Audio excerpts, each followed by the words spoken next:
할렐루야. 오늘은 우리가 바라보아야 할 것이라는 제목으로 말씀을 전합니다. 2주 전에 아브라함에 관해 말씀을 드리면서 아브라함이 기근의 때에 어떤 선택을 했고, 그리고 얼마나 두려워했고, 거짓말로 인하여 위기를 모면해 보려다가 더 큰 두려움에 직면한 이야기에 대해서 말씀을 함께 나누었습니다. 그가 망하고 죽게 될 순간에 하나님께서 어떻게 그를 살리셨는지, 얼마나 하나님과의 약속 때문에, 언약 때문에 신실하지 못한 그임에도 불구하고 하나님이 그를 편들어 주셨는지, 용서해 주시고 다시 회복시켜 주셨는지를 말씀을 나누었습니다. 완전히 깨져버릴 뻔했던 아내 사레와의 관계도 이어주셨고, 완전히 깨져버리고 파기될 뻔한 하나님과의 언약도 이어주시고 회복시켜 주셨습니다. 이 용서받은 아브라함이 하나님 안에서 앞으로 어떻게 변해가는지 우리는 보게 될 것입니다. 은혜 받은 자, 용서함을 입은 자의 삶이 어떻게 변화가는가, 저와 여러분의 삶도 그렇게 변해가게 되기를 주의 이름으로 축복합니다. 오늘 5절, 7절 말씀을 먼저 보시겠습니다. 아브라함의 일행 롯도 양과 소와 장막이 있으므로 그 땅이 그들이 동거하기에 넉넉하지 못하였으니 이는 그들의 소유가 많아서 동거할 수 없었음이니라. 그러므로 아브라함의 가축의 목자와 롯의 가축의 목자가 서로 다투고 또 가나안 사람과 브리스 사람도 그 땅에 거주하였는지라. 아멘.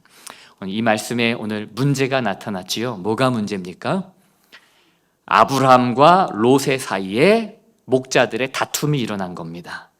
엄청나게 많아진 재산 속에서 수많은 가축을 키우다 보니까 종들도 많고요, 그들 사이에 물과 풀을 확보하기 위한 다툼이 일어난 겁니다.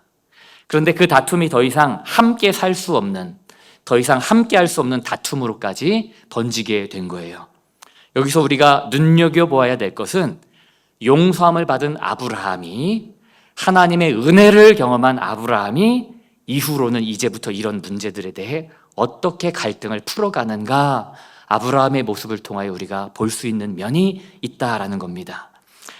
여러분, 용서받은 사람은, 믿음의 사람은, 은혜의 사람은, 신앙의 사람은 갈등을 만났을 때에 회피해버리고 도망가버리기만 하지 않습니다.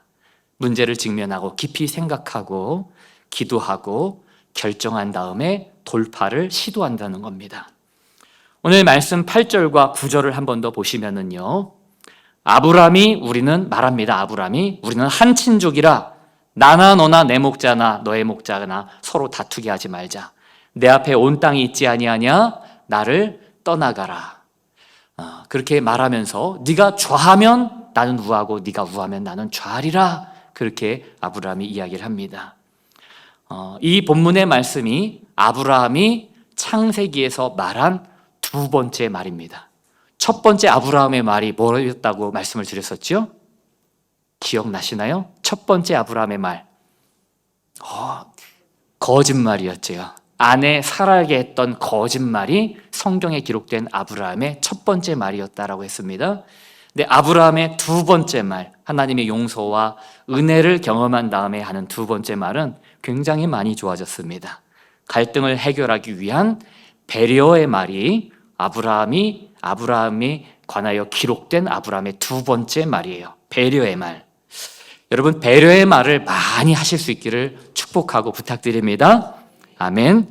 여기 아브라함에게 보여지는 것은 사람과의 관계에 있어서도 한 차원 이전보다 성숙한 모습이 발견되고 있어요.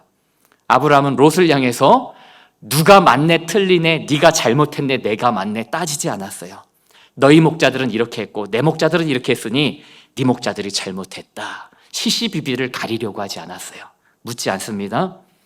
우리말 성경에는 나타나지 않지만 히브리어 성경에는 8절과 9절에 아브라함이 두 번이나 부디라는 단어를 사용을 합니다. 이 말씀 속에 부디.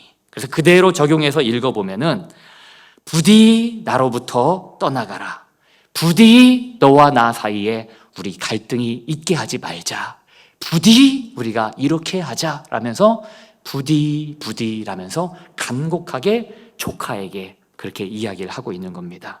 정중하게 부탁을 하는 거예요. 아브라함이 두 번이나 부디라는 단어를 쓴 거는 이 갈등을 통해 떠나보내야 하는 그 아픔과 아쉬움은 있지만 조카를 영영 잃어버리고 싶지는 않은 겁니다. 내가 너와 목자들의 이런 다툼과 갈등과 상황 때문에 이렇게 떠나야 하고 헤어져야 하지만 우리 서로 마음은 상하지 말자. 부디 이제 우리 다투지 말자. 그리고 나를 떠나가라. 그렇게 이야기하고 있는 겁니다. 사실 아브라함과 롯과의 관계에서 뭔가를 결정할 권한이 있다면 누구에게 있을까요? 큰아빠인 아브라함에게 있겠습니까? 아니면 조카인 롯에게 있겠습니까? 당연히 아브라함에게 있습니다.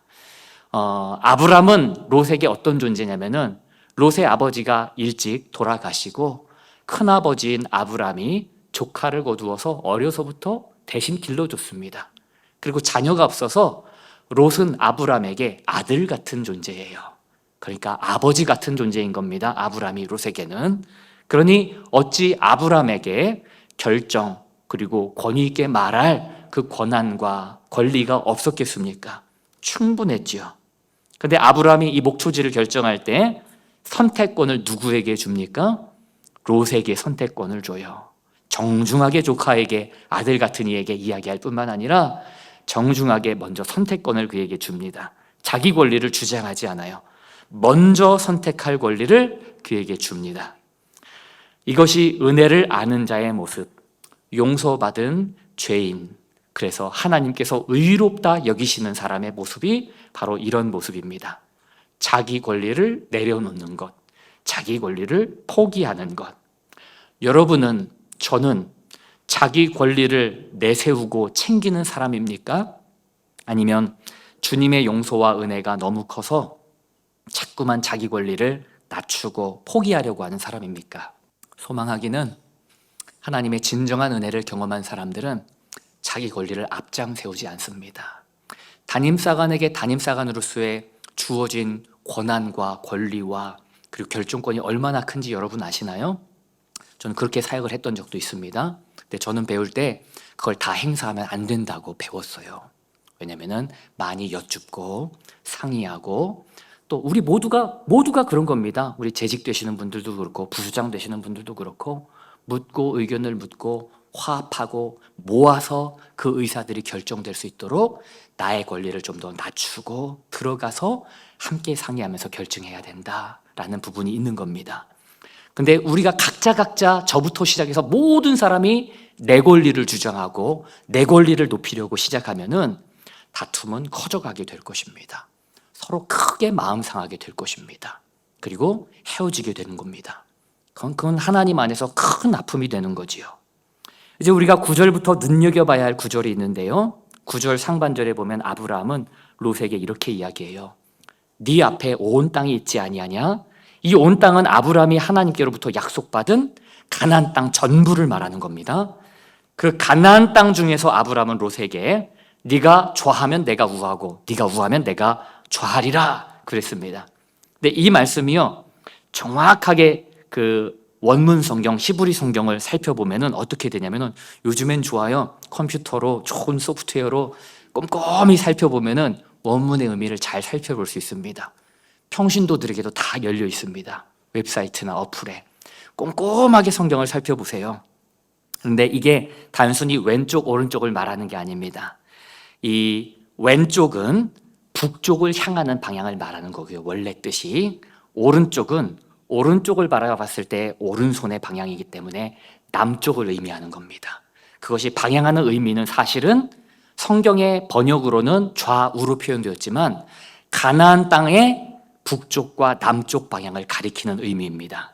그래서 네가 북쪽으로 올라가면 내가 남쪽으로 내려가겠고, 가나안 땅에서 네가 남쪽 가나안으로 가면 내가 북쪽 가나안으로 올라가겠다라는 의미가 네가 좌하면 우하고 네가 우하면 내가 좌하리라의 의미입니다.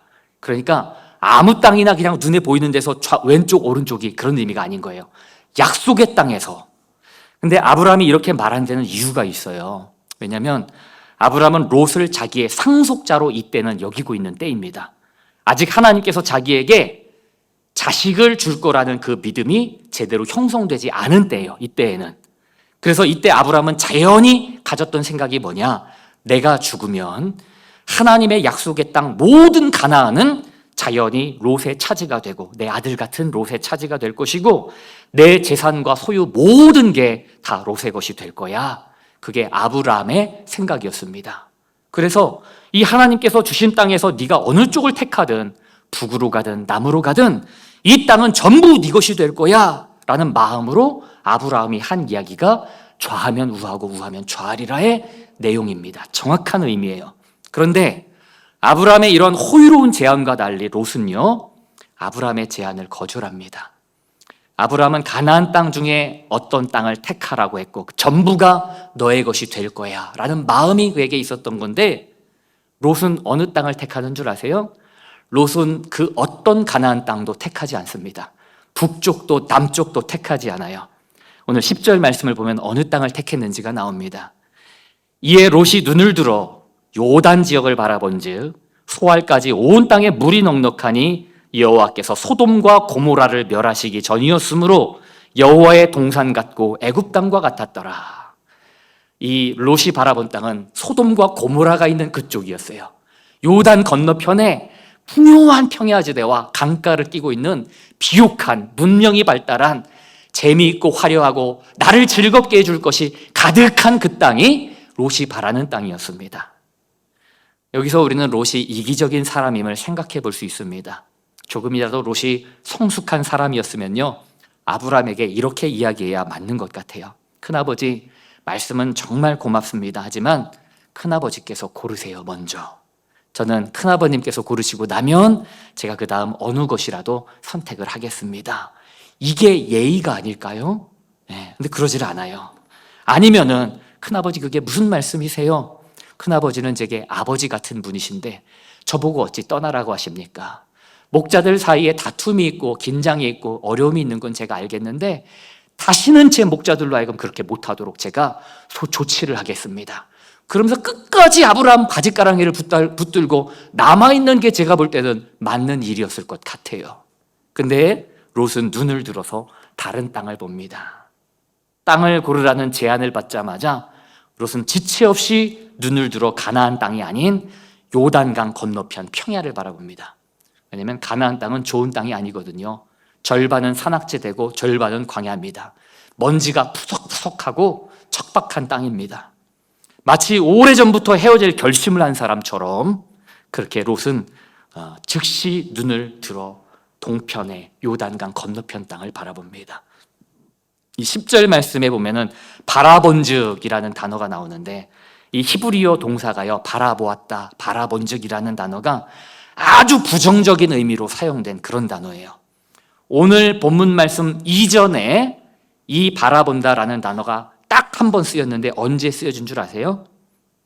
에덴 동산에서 하와가 선악과 나무를, 그 열매를, 선악과를 탐욕의 눈으로 바라볼 때 바라보았다라는 그 단어가, 똑같은 단어가 두 번째로 쓰여진 성경에서 두 번째 기록된 곳이 바로 오늘 말씀입니다. 롯이 요단 동편의 땅을 바라본즉. 그러니까 그 의미를 적용해서 읽어보면 어떻게 됩니까? 롯이 탐욕스러운 눈으로 그곳을 바라봤다라는 뜻입니다. 가나안 땅, 약속의 땅이 아닌 물질에 사로잡힌 자의 전형적인 모습입니다. 자기 큰아버지의 배려를 그냥 뭉개버려요. 탐욕스러운 사람의 전형적인 모습입니다. 이런 호의, 이런 배려, 휴지조각처럼 내버리고 탐욕에 끌려가고 있는 겁니다. 그렇다면 롯이 약속의 땅과는 아무런 관계가 없는 요단강 건너편 평야를 바라보며 탐냈던 이유는 뭘까요? 왜 그랬을까? 먼저는 앞서 말씀드린 것처럼 물이 넉넉해요. 가축 기르고 뭘 하기도, 농사를 짓기도 그렇고 다 좋습니다. 둘째로는 예전에 풍요한 땅, 강을 끼고 있는 평야지대를 경험해 본 적이 있습니다. 기근을 만났을 때 아브람 따라 이집트에 들어가서 문명의 화려함, 풍요로움을 경험한 겁니다. 이집트의 감각적인 도시 생활을 맛본 겁니다. 그 이후로 자기 큰아버지 따라 다시 가나안 땅으로 올라오긴 올라왔지만, 그리고 자기도 부유해지기는 했지만 그때의 감각적이고 즐거웠던 도시 생활을 동경하는 마음을 포기하지 못했던 겁니다. 그 풍족하고 재미있는 문명 생활을 채워줄 수 있는 장소가 어디냐? 바로 요단강 건너편 평야였습니다. 소돔과 고모라가 있는 땅. 여러분, 아브람도 그렇고 롯도 마찬가지로 가축치는 유목민입니다. 정체성이 뭡니까? 유목민입니다. 네. 유목민은 떠돌아 다니는 겁니다. 그럼에도 그가 얼마나 도시 생활을 동경했으면 12절에 롯이 아브람과 헤어지자마자 도시 안에 거처를 정합니다. 그러니까 이집트 도시 생활을 얼마나 그가 바랬는지 우리가 여기서도 알 수 있는 거지요. 이제 롯이 아브람을 떠나갔습니다. 홀로 덩그러니 남겨진 아브라함, 그 심정이 어땠을까 한번 상상을 해봅니다. 그리고 역설적인 것은요, 롯이 떠나자 하나님께서 찾아오셨습니다. 신앙의 역설입니다. 롯이 떠나자 하나님께서 찾아오셨습니다. 오늘 말씀 14절 15절을 함께 보시겠습니다. 롯이 아브람을 떠난 후에 여호와께서 아브람에게 이르시되 너는 눈을 들어 너 있는 곳에서 북쪽과 남쪽 그리고 동쪽과 서쪽을 바라보라. 보이는 땅을 내가 너와 내 자손에게 주리니 영원히 이르리라. 아멘. 왜 하나님께서는 롯이 떠난 다음에 아브람을 찾아오셨을까요? 롯이 떠난 후에 하나님 하시는 말씀을 보면은 하나같이 아브라함을 위로하고 격려하는 말들입니다. 아브라함에게 동서남북 땅을 다 너에게 주겠으니 눈을 들어 보라 라고 말씀하십니다.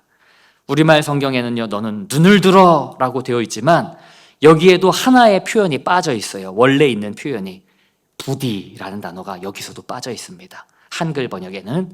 그래서 원래는 어떤 의미냐? 부디 아브라함아 너의 눈을 들어 보아라 라고 하나님께서 말씀하시는 겁니다.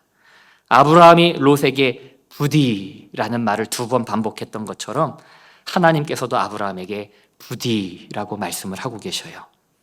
우리가 용서받은 죄인으로 사람을 대하듯이, 권리를 포기한 사람처럼 서로를 대하듯이 그 방식으로 하나님께서 자신을 낮추어 우리에게 그렇게 말씀하시고 우리를 대해 주신다는 겁니다. 이렇게 해! 무조건 해야 돼! 그렇게 말씀하시는 게 아니라 아브라함아 부디 너의 눈을 들어 한번 바라보아라. 그렇게 우리에게 말씀하시는 겁니다. 여러분, 낙심과 마음의 아픔과 실족함이 있는 분들 혹시 있으십니까? 하나님의 음성을 들으시길 바랍니다. 부디 너의 눈을 들어다오. 하나님의 음성을 들으시기를 축복합니다. 여러분 보십시오. 10절에 보면은 롯은 자기 스스로 눈을 들어 요단강 평야를 바라보는데, 자기 눈을 들어 탐욕을 가지고 요단 건너를 바라보는데, 아브라함은 하나님의 지시에 따라 부디 눈을 들어 바라보아라 하실 때 하나님의 간청에 따라 눈을 들어 동서남북을 바라봅니다. 창세기 기자가 의도적으로 대조를 하고 있는 겁니다. 인간의 탐욕에서 빚어진 바라봄과 하나님의 뜻에 따라 이루어진 바라봄을 비교하고 대비시키는 겁니다. 이 바라봄의 행위가 어떠하냐에 따라서 내 인생의 결국, 내 인생의 종말이 결정된다는 겁니다. 롯의 종말과 아브라함의 종말이 다르다는 겁니다. 롯은 탐욕스러운 눈으로 바라보고 그 바라봄을 따라 향했습니다. 처음엔 좋았겠죠. 쾌락이 있었고 자극적이고 행복하고 편안하고 재미있고, 그러나 종말에 그의 아내는 소금 기둥이 되고 그의 딸들과 후손들은 정말 입에 담기도 어려운, 그래서 영원한 이스라엘의 원수가 되는 후손을 낳게 하는 그런 조상이 돼버리고 맙니다. 아브라함은 용서받은 죄인답게, 은혜를 아는 자답게 살아갑니다. 그래서 사람과의 관계에서 비록 손해가 있고 내게 아픔이 있고 떠나가는 외로움이 있다 할지라도 하나님 곁에 머무르려고 합니다. 그런 자에게 하나님은 반드시 찾아오셔서 함께 하시는 줄로 믿습니다. 실제로 하나님께서 아브라함에게 보여주셨던 그 동서남북 땅은 파라다이스가 아니었어요. 완벽한 너무너무 좋은 땅이 아니었습니다. 가나안은 비옥간 평야보다, 문명이 발달하는 지역들보다 결코 좋지 못한 땅이었어요. 먼지가 푸석푸석한 곳입니다. 절반은 광야고 절반은 산악지대인 땅이었어요. 그러나 그는 하나님께 눈을 들기로 결정합니다. 하나님을 향하여 믿음의 눈을 그가 듭니다. 하나님께서는 또 오늘 77절 말씀에 아브라함에게 말씀하셨습니다. 너는 일어나, 너는 일어나 라고 말씀하십니다. 아브라함의 모습을 상상해 볼 수 있습니다. 롯이 떠난 후에 낙심이 되어서 푹 주저앉아서 힘없이 고개를 떨구고 있었을 것 같습니다. 하나님께서는 그런 아브라함을 향해 말씀하십니다. 아브라함아, 부디 눈을 들어 이제 일어나라. 내가 너와 함께 할 것이니 내가 너에게 지시하는 곳으로 나와 함께 가자 라고 하나님께서 그에게 말씀하십니다. 아브라함을 위로하고 격려하고 계신 겁니다. 왜입니까? 이때 아브라함의 심정이 굉장히 복잡했음을, 낙심했음을 하나님도 아셨기 때문입니다.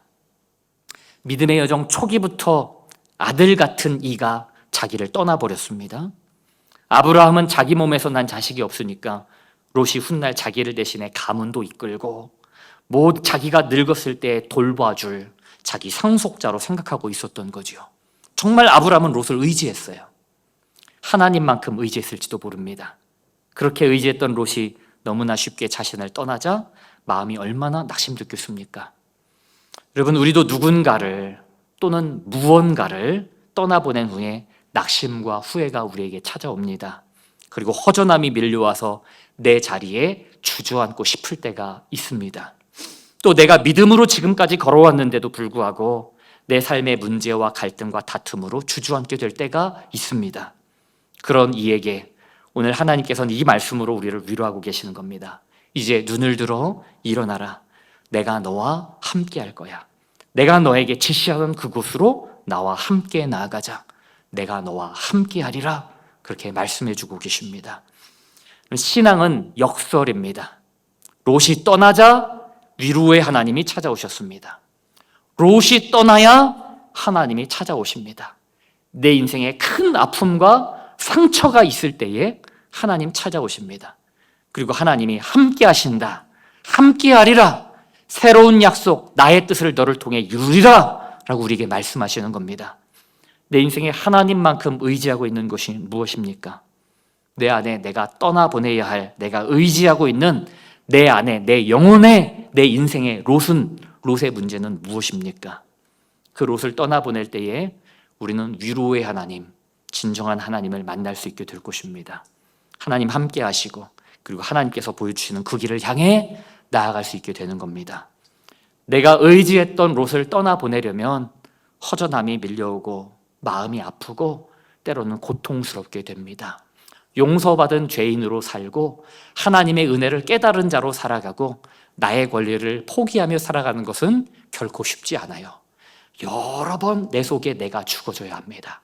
그리고 주님께서 사시는 역사, 하나님께서 다스리시는 역사, 성령께서 나를 살리시는 역사, 주님의 십자가의 죽음과 부활처럼 내 속의 욕망과 하나님 원치 않는 것들이 아픈 가운데에 죽을 것 같은 아픔과 고통 속에 죽고 다시 살아난 역사가 일어난 다음에 우리는 진정한 부활의 영광과 생명을 가지고 살아가는 자로 성장하고 성숙하게 되어집니다. 오늘 말씀을 맺기를 원합니다. 우리 모두가 결단하기를 원합니다. 주님, 제 안에 하나님처럼 하나님만큼 의지하고 있는 롯을 떠나보내겠습니다. 주님, 저와 함께 해주십시오. 이 먹먹한 내 삶 속에 주님께서 함께 해주시지 않으면 결코 내 인생의 골짜기를 건널 수 없음을 고백합니다. 주님, 제 안에 롯을 떠나보내겠사오니 나의 길을, 우리의 가정을, 하나님 우리 교회를, 내 자녀들을, 우리의 이웃들을 하나님께서 붙들어 주시고 우리 모두의 눈을 열어주셔서 보게 해주시고 걷게 해주시고 동행할 수 있는 힘과 능력을 우리에게 주십시오. 그렇게 간구하며 결단할 수 있는 저와 여러분이 되기를 원합니다. 이 믿음의 결단을 하는 모든 분들에게 하나님께서 반드시 함께 하실 줄로 믿습니다. 주님께서 우리의 눈을 여셔서 갈 바를 보여주실 것이고 인도해 주실 것입니다. 그 은혜가 저와 여러분 모두 위에 함께 하기를 축복합니다.